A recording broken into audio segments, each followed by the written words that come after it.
The vision for Santaco Gauteng in the term of 2026 is to make sure that all the associations, all the regions in Gauteng, they comply with the constitution of Santaco.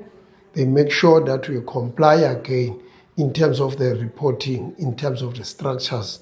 Look, it is an obligation that all the affiliates must be informed about the processes, must be informed about the financial positions of the associations and the regions, so to it. So therefore the vision is to elevate our province to a second level and to make sure it complies with the processes that are brought to us before us, that is formalization, innovation, and making sure that Gauteng complies with all the strategies and the plans that are put in place in the public transport sector.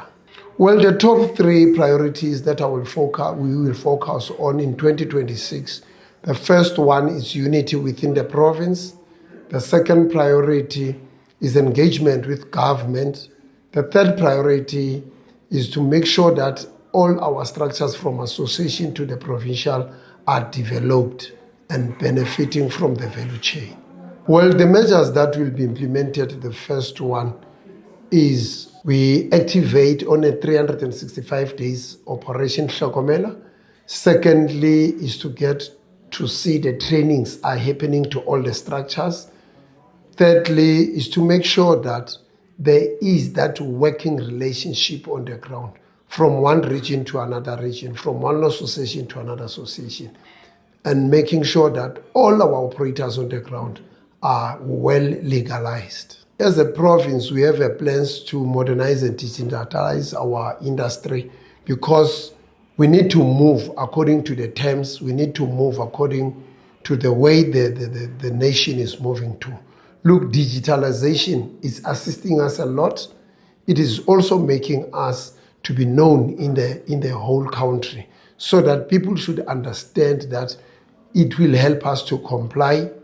Secondly, once we digitalize, we will have a proper data of our operators, of our drivers, of our vehicles, even also the data of the operating licenses that we are having within the province. Well, the legacy that I would want to see leaving behind is a sustainable business that we are running.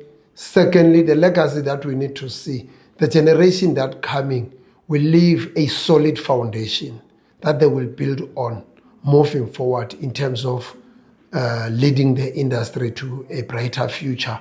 Most importantly, our industry must be recognized by the government. That's the legacy that we wanted to see, that our operators are no longer now focusing on a taxi, but focusing on a public transport as a whole in the province. Our plans for youth inclusion is that we need to include the youth for the continuation of the industry. Secondly, for the investment. Once we invest in the youth, we will be having a future leaders who will take the baton to those who will put it down so that they have a knowledge and they have a historical background that they need to continue, and they understand the standards and the norms of the industry. They understand the business that we are operating in.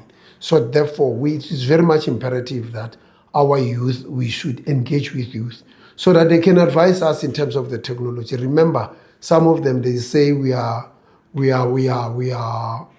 born before the technology. For us to comply with the technology, we need youth so that they elevate us to the level and compliance.